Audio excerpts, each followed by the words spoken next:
Magandang gabi, Lane. Ilan na ba sa mga kapwa-akusado ni Apollo Kibuloy ang naaresto at tukoy na ba ang kinaroroonan ngayon ng religious leader? Yun sa 5 akusado, 5 individual na kasama ni Apollo Kibuloy na akusado sa kasong child abuse. Ngayong hapon nga ay 3 na ang nasa kamay ng mga otoridad, kabilang dito ang National Bureau Investigation at PRO 11 dito sa Davao. Habang ayon naman sa NBI, hanggang ngayon ay hindi pa nila tukoy ang kinaroroonan ni Apollo Kibuloy.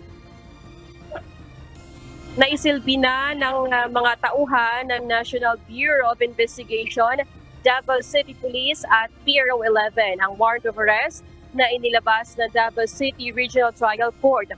Nakalagay sa warrant of arrest ang 6 na akusado sa kasong child abuse, kabilang na ang religious leader na si Apollo Kibuloy, sina Jacqueline Roy, Ingrid Canada, Crescente Canada, Pauline Canada at Sylvia Simanes. Itong hapon, nahuli ng mga otoridad si Barangay Captain Crescente Canada sa kanyang bahay sa Barangay Tamayong. Samantala, sina Pauline Canada at Sylvia Simanes ay kusang sumuko sa NBI office nitong alas 4 ng hapon. Pakinggan po natin ang pahayag ni NBI 11 Director Attorney Archie Albao. So we have arrested at least 3 accused. One is the barangay captain of Tamayong, and we have 2 ladies also arrested.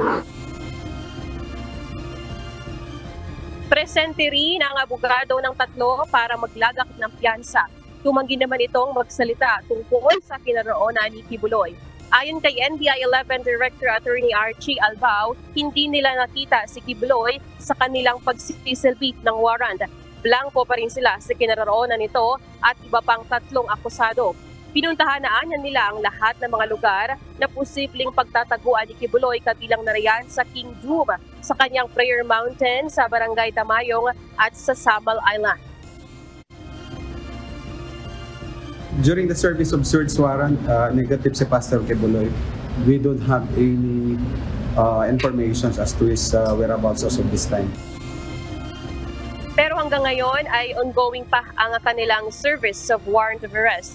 Ayon sa NBI, may 10 araw sila na palugit bago nila ibalik ang warrant of arrest sa korte. Samantala, June, pinoproseso na ngayon ng abogado ng mga naaresto ang kanilang mga dokumento para makapagpiyansa. Kung makapagpiyansa sila at mayroong kautusan mula sa korte, ay agad silang pakakawalan ng NBI. Batay kasi sa nakasulat sa warrant of arrest ay maaari silang magpiyansa ng 80,000 pesos at 280 pesos naman itong kay Apollo Kibuloy dahil sa kasong sexual at child abuse.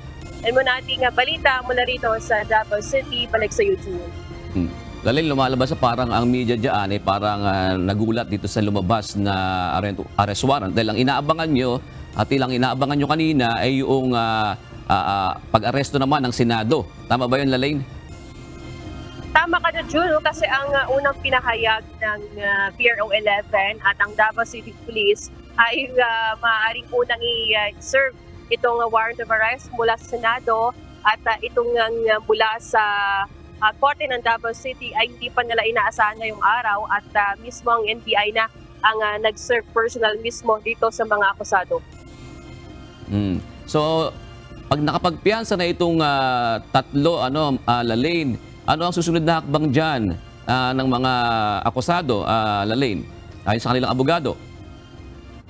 June, kanina kasi tipid o limited ang binigay na pahayag ng kanilang mga abogado dahil ayon sa kanya ay hihintayin pa niya ang formal na pahayag mismo ng kanyang mga kliyente dahil kanina nga ay maiksi rin ang kanilang pag-uusap dahil pagkatapos ng ilang minuto doon sa NBI ay agad silang diniretso dito sa Davao Regional Trial Court at ayon naman sa NBI ay hahabulin nila hanggang ngayong gabi ang kanilang piyansa. At kung may habol ay maaari nila itong pakawalan agad kung mayroon ng order mula sa korte. Alright, maraming salamat, Lalaine Moreno, nag-uulat ng live mula sa Davao City.